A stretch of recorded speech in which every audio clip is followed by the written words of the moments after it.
ఒక్క క్షణం ఊహించండి. భూమి లేదు, నక్షత్రాలు లేవు, సూర్యుడు లేదు, కాలం కూడా లేదు. ఎటు చూసినా అంతులేని చీకటి, నిశ్శబ్దం మాత్రమే. కానీ ఆ శూన్యంలో ఒక అద్భుతం దాగి ఉంది. అదే బ్రహ్మాండం. బంగారు కాంతులతో మెరిసే ఒక అద్భుతమైన దివ్యమైన కాస్మిక్ ఎగ్, హిరణ్య గర్భం. హిందూ పురాణాల ప్రకారం సృష్టి అంతా ఈ యొక్క బ్రహ్మాండం నుంచే ప్రారంభమైంది.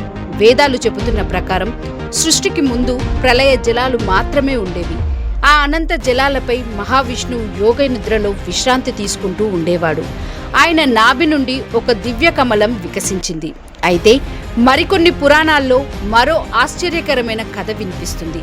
ఆ అనంత జలాల్లో ఒక ప్రకాశవంతమైన బంగారు గుడ్డు ప్రత్యక్షమైంది. అదే హిరణ్య గర్భమని.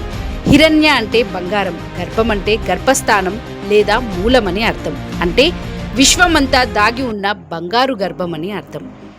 ఒక కాస్మిక్ ఎగ్ లక్షల సంవత్సరాల పాటు విశ్వ జలాల్లో తేలుతూ ఉందని పురాణాలు చెప్తాయి. కానీ లోపల ఒక అపారమైన శక్తి పెరుగుతూ ఉండేది. ఆ శక్తి సృష్టి కావాలని సంకల్పంగా మారింది. ఒకరోజు ఒక మహా విస్ఫోటనం లాంటి దివ్య సంఘటన జరిగింది. బ్రహ్మాండం 2 భాగాలుగా విడిపోయింది. గుడ్డు పైభాగం స్వర్గంగా మారింది. గుడ్డు కింద భాగం భూమిగా మారింది. మధ్యలో ఉన్న ఖాళీ ఆకాశంగా ఏర్పడింది. ఆ గుడ్డులోని కాంతి సూర్యుడిగా మారింది. దాని శక్తి చంద్రుడిగా, నక్షత్రాలుగా విస్తరించింది. అలా విశ్వం మొత్తం ఒక గుడ్డులోంచి బయటకు వచ్చినట్లు పురాణాలు వివరిస్తున్నాయి.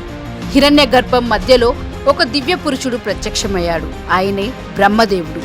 4 ముఖాలతో జన్మించిన బ్రహ్మ 4 దిక్కుల జ్ఞానాన్ని సూచిస్తాడు. సృష్టి బాధ్యతను స్వీకరించిన బ్రహ్మదేవుడు మొదట కాలాన్ని, తర్వాత లోకాలను, దేవతలను, ఋషులను, జీవులను సృష్టించాడని పురాణాలు చెబుతున్నాయి. అందుకే బ్రహ్మను సృష్టికర్తగా పూజిస్తారు. ఇక్కడ ఒక ఆసక్తికరమైన విషయం ఉంది. ఆధునిక శాస్త్రం ప్రకారం విశ్వం ఒక చిన్న, అత్యంత సాంద్రత కలిగిన బిందువులో నుండి బిగ్ బ్యాంగ్ ద్వారా విస్తరించింది. హిందూ పురాణాలు మాత్రం వేల సంవత్సరాల క్రితమే విశ్వం ఒకే మూలం నుండి ఉద్భవించిందని బ్రహ్మాండం కథ ద్వారా చెప్పాయి. ఇది యాదృచ్ఛికమా లేదా మన పూర్వీకులకు విశ్వ రహస్యాలపై అసాధారణమైన అవగాహన ఉందా? ఈ ప్రశ్నకు సమాధానం ఇప్పటికీ ఒక మిస్టరీగానే ఉంది. కొన్ని ఆధ్యాత్మిక గ్రంథాలు చెబుతున్న ప్రకారం ఈ విశ్వం ఒక్కటే కాదు, అనంతమైన బ్రహ్మాండాలు ఉన్నాయి. ప్రతి బ్రహ్మాండంలో ఒక బ్రహ్మ, విష్ణు, శివుడు ఉంటాడు. ఒక విశ్వం నశిస్తే మరో బ్రహ్మాండం పుడుతుంది. సృష్టి, స్థితి, లయ అనే చక్రం నిరంతరం కొనసాగుతూనే ఉంటుంది. అయితే నిజంగా ఆ కాస్మిక్ ఎగ్ అంటే ఏమిటి? అది కేవలం పురాణ గాథేనా, లేక విశ్వజనన రహస్యాన్ని సూచించే ఒక ప్రాచీన సంకేతమా? వేల ఏళ్లుగా ఈ ప్రశ్నకు సమాధానం దొరకలేదు. కానీ ఒక విషయం మాత్రం నిజం.